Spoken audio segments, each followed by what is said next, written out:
去年末から YMO の動画を上げて、次に海外のシンセポップ、エレクトロポップの動画を上げました。同じ時期 YMO が売れると同時に日本ではテクノポップのブームが起きたといいますが、どんな作品があったのか、そんな中から定番の名盤、重要な作品、自分のおすすめの作品を紹介していこうと思います。YMO に関しては前の動画でがっつり紹介したので、それ以外の作品、時期的にもテクノポップという言葉がまだ新鮮に響いていたと思われる1979年から1982年に絞って選んでみました。まずは当時テクノ御三家と呼ばれた3組から。1枚目は P モデル In a Model Room。 P モデルは1979年に結成ですが、1970年代前半より活動していたマンドレイクというプログレのバンドが前身で、当時のパンク、ニューウェーブに刺激を受け大きく方向転換をした形になります。このファーストアルバムはプラスティックスの佐久間秀明さんのプロデュースで1979年8月にリリース。サウンドはテンポの速い曲が多く、ヒリヒリとしていて、かなりパンク色が強いものです。ディーボや初期の XTC がよく引き合いに出され、変拍子を結構使ったりしていて、演奏力の高さやアレンジの緻密さも感じられます。中心人物の平沢進さんは2000年代にアニメのサウンドトラック、特に今聡監督作品の音楽を手掛けたり、アニメ「ケイオン」のメインキャラクターの名前が P モデルのメンバーから付けられていたりと、意外と若い世代のアニメファンとかにも知名度があったりしますね。2枚目、プラスチックス Welcome プラスチックス。プラスチックスは1976年にイラストレーターの中西俊夫さん、グラフィックデザイナーの立花はじめさん、スタイリストの佐藤千佳さんを中心に結成。1978年、元四人林の佐久間秀明さん、作詞家の島武美さんの加入を機にテクノポップバンドになります。佐久間秀明さん以外は演奏は素人で、その佐久間さんも本職のベースではなくキーボードを担当。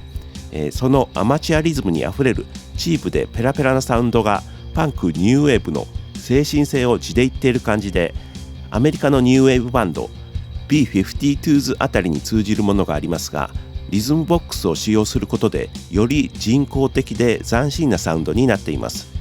1979年にイギリスのインディーレーベルラフトレートからシングルデビュー。1980年1月にこのファーストアルバムを日本のビクターからリリース。欧米でツアーを行うなど海外で高い評価を得たバンドでした。3枚目、ヒカシュのヒカシュファーストアルバムです。ヒカシュのリーダー巻上光一さんはもともと演劇畑の人で、東京キッドブラザーズに在籍。退団後、自身の劇団のパフォーマンスのための音楽を井上誠さんと山下康さんに依頼。そこからヒカシュが結成されます。それが1977年のことでした。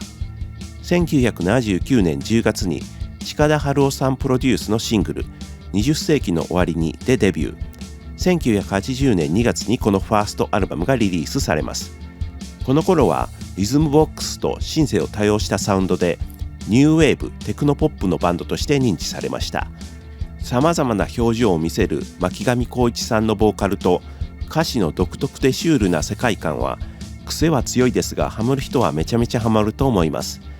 個人的にも結構苦手な感じがしてたんですけど、ちゃんと聴いてみるとかなりハマり、非常に好きなアルバムになりました。あとこのアルバムではクラフトワークのモデルをカバーしていて、妙に歌謡曲テイストになっているのが面白いです。このヒカシュの演劇性みたいなものは少し後に出てくる有頂天などの和む系への影響も大きかったのではないでしょうか。以上 P モデル、プラスチックス、ヒカシュが当時はテクノ御三家と言われていたそうです。続いて4枚目、ハルメンズの近代体操。ハルメンズは1979年少年ホームランズとハッカ2分の1というニューウェーブバンドが合体する形で結成。メンバーは佐伯健三さんボーカル、日嘉隆夫さんギター、石原智弘さんベース、泉俊夫さんドラムス、上野浩二さんキーボード。1980年にムーンライダーズの鈴木圭一さんのプロデュースでこのファーストアルバムをリリース。パンキッシュなノリの演奏でありながら、後にゲルニカを結成する上野浩二さんのアレンジはクラシック現代音楽を通過したもので、一筋縄ではいかない感じです。どこか近未来的だったりレトロだったりでカラフルなサウンドになっています。収録曲のうち僕らパノラマはゲルニカで、昆虫群レーダーマンは戸川純さんのソロアルバムでカバー、モーターハミングは野宮真紀さんのソロアルバムでカバー。個人的にはそれらのバージョンを先に聴いていて、このオリジナルはだいぶ後に聴いたのですが、想像以上にエキセントリックでパンクロック的な印象を受けました。後の日本のニューウェーブテクノポップに大きな影響を与えた作品です。5枚目、サンディ Eating Pleasure。 サンディさんはスペイン系アメリカ人と日本人の両親の間に生まれ、10代をハワイで過ごしました。1970年代から日本で歌手活動をしていましたが、1976年頃から久保田誠と夕焼け楽団にゲストとして参加。それが後にサンディ&ザ・サンセッツへ発展していきます。これはその直前、1980年リリースの細野晴臣さんプロデュースによるソロアルバムです。録音は YMO のソリッドステートサバイバーと同時期。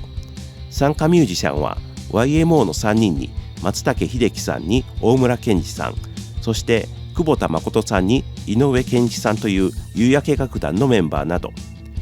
レゲエ、沖縄民謡、さまざまな民族音楽からモータウンのマーサ&ザ・バンデラスのカバーまで、バラエティに富んだ曲がテクノポップにアレンジされています。サンディさんの歌はロック的なアグレッシブさからメローで色っぽい感じ、曲によっては呪術的で怪しげな感じなどさまざまな表情を見せてくれます。 YMO 直系のサウンドとサンディさんのボーカルの融合が素晴らしく、完成度の高いニューウェーブテクノポップのアルバムになっています。6枚目、スーザン魔法を信じる会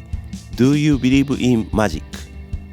スーザンさんはフランス系アメリカ人と日本人の両親の間に生まれ、スーザン野崎の名義で1971年に歌手デビュー。ミュージカル出演やテレビドラマに出演して芸能活動を続けますが、1980年に高橋幸宏さんのプロデュースにより歌手として再デビュー。このファーストアルバムをリリースしています。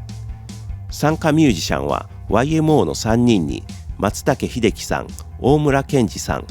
久保田誠さん、ムーンライダーズの鈴木圭一さんと岡田徹さん、プラスチックスの立花はじめさんなど、芸名から経歴、YMO 周辺の全面的バックアップなど、サンディさんと共通点が多く対をなすような感じがしますね。細野さんプロデュースのサンディさんはエスニックで無国籍な面が強かったのに対し、幸宏さんプロデュースのこのアルバムは英米の60年代ポップスロックをベースにしているようです。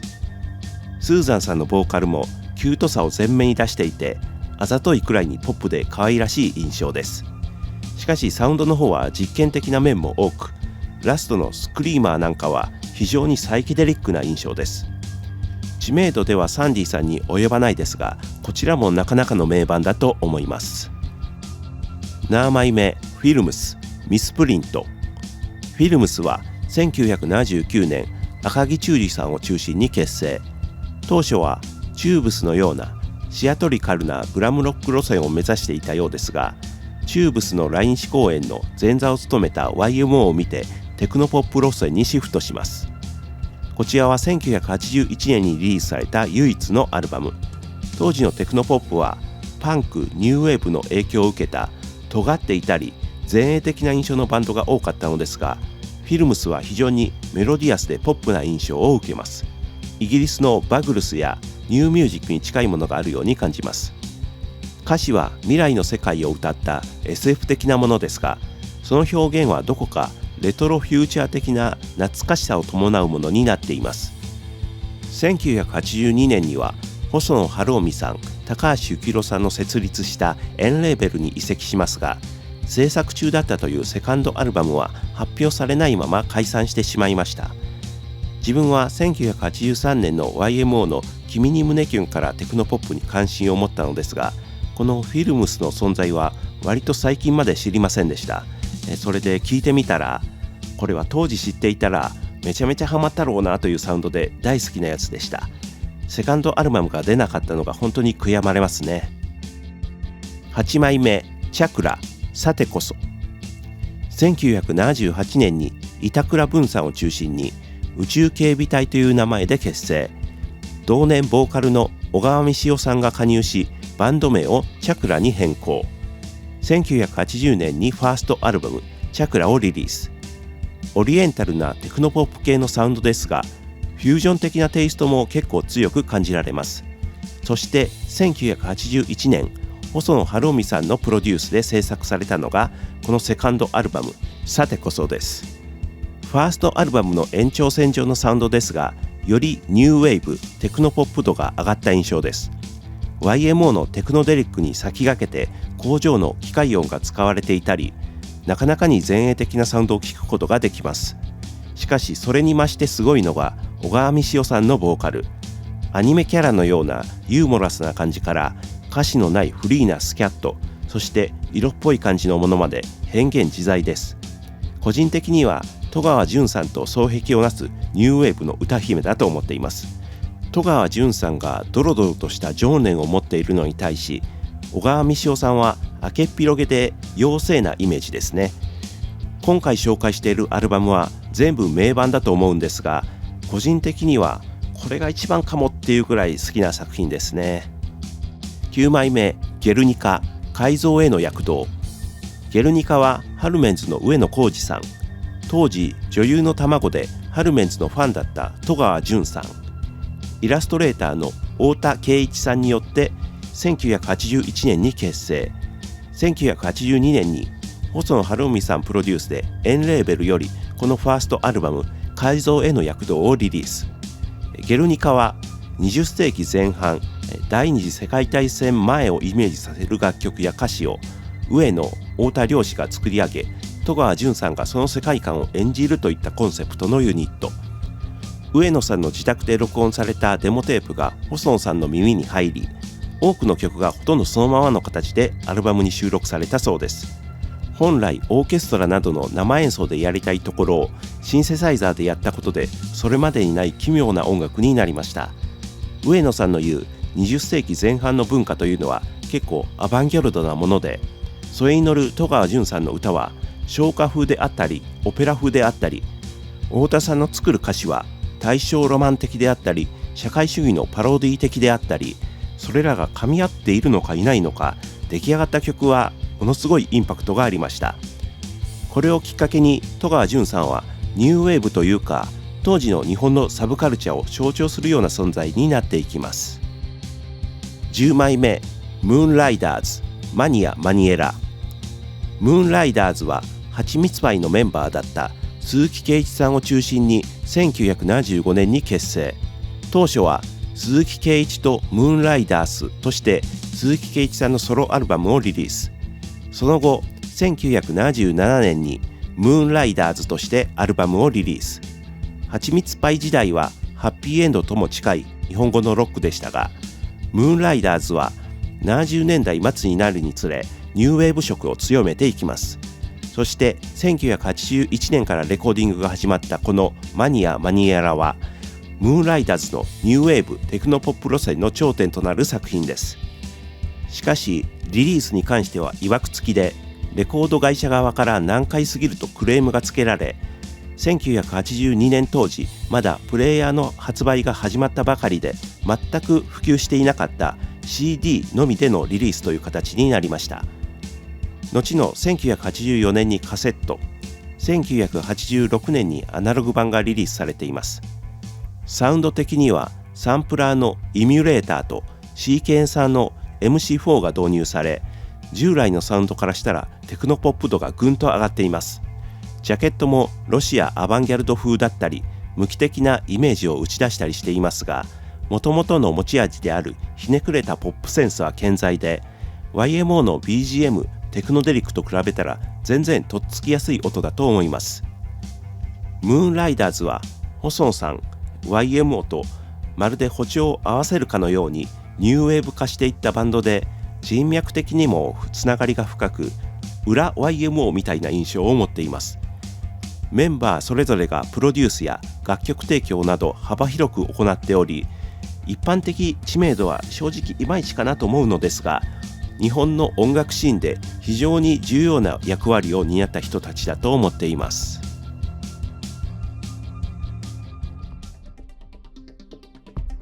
はい、以上10枚、1979年から1982年の日本のテクノポップ名盤おすすめ版を紹介しました。改めて調べてみると、テクノ御三家なんかは1979年のデビューで、 YMO が売れ始めるのが79年末からなので、 YMO ブームに乗ってデビューしたわけではないのですね。なので同じジャンルとしてくくられるのは彼らとしても戸惑いがあったかもしれません。今回紹介したアーティストはどれも強烈な個性があって圧倒されます。日本のニューウェーブ、テクノポップはすごく独特だなって改めて思いました。それがもう数年後にはシンセやシーケンサーなどは特別なものではなくなって、そういった手法でジャンルをくくるのは難しくなっていくのですが、それでも日本のシンセポップ、エレクトロポップに属するサウンドはこの後にも結構良い作品がたくさんあると思うので、第2弾の動画もいつか作りたいですね。はい、ご視聴ありがとうございました。